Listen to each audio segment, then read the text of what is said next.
All right. Shalom. This is the word of the week. Word of the week. Word of the week. Word of the week. It's Tehillim 39, Psalm 39. It says, to the chief singer, to Yedutun, Yedutun.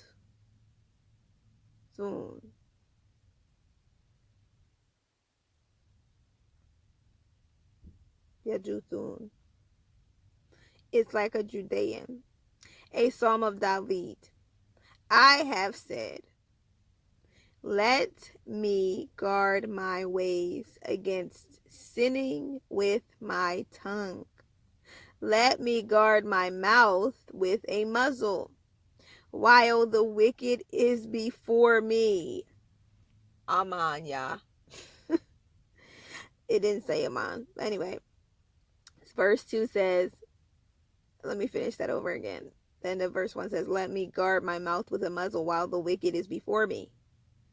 Verse 2 says, I became dumb, keeping still.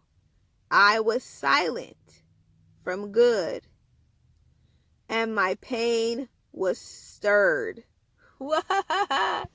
This is a word to share with you know who. C-O. I became dumb, still keeping still. This is the part. I was silent from good, and my pain was stirred. I know that'll be such a reminder with things that have unfolded. And it reminds of whatsoever is true. Yes, true. Whatsoever is lovely, whatsoever is pure, whatsoever is of a good report, think on these things. I was silent from good.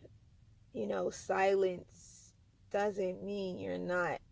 It is a response, consent or not consent.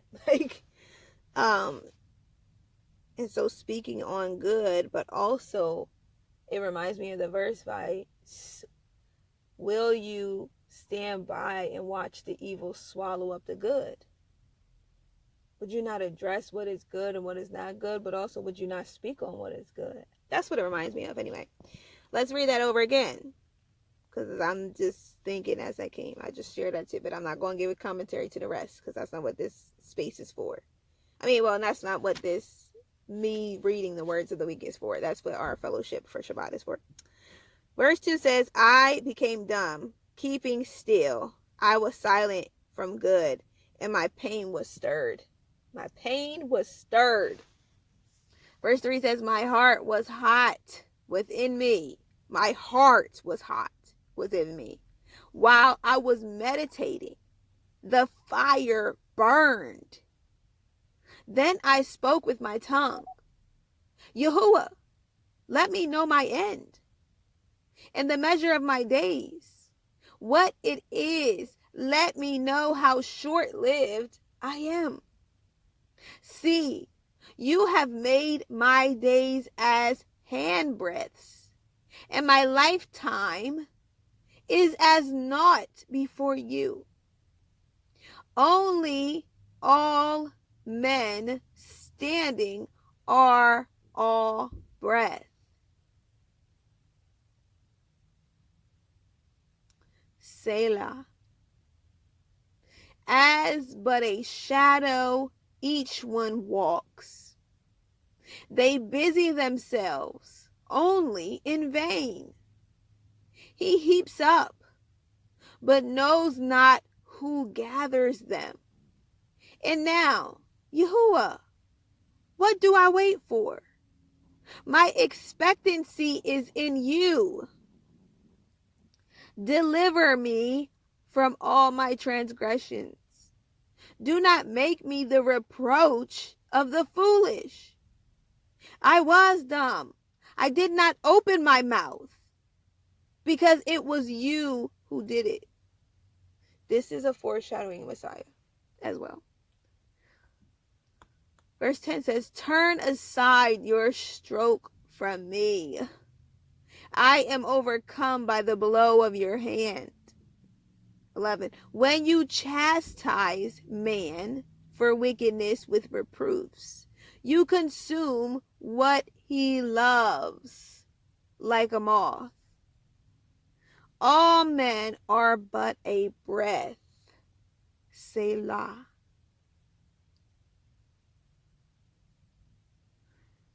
It's not the cries of the poor that you hear or that you are pouring out, Yahuah. The accusation against me has been, you're being judged by Elohim. You wouldn't listen to us. You're hearing the cries of the poor. They're not the poor, and they're not the poor of Elohim, because to be of Elohim means you have to agree with Elohim.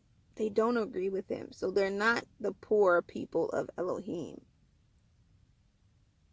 And Elohim never uses witchcraft, so they're false witnesses against the Father. That, the Elohim, is letting us do witchcraft and divination so you listen to us because you wouldn't listen to us. That's not Elohim, it's a lie. The verse 12 says, hear my prayer, O Yahuah, and give ear to my cry. Do not be silent at my tears, for I am a stranger with you, a sojourner, as all my fathers were. Look away from me, that I might brighten up before I go away and am no more. HalleluYah. Thank you, Father. Shalom. Have a wonderful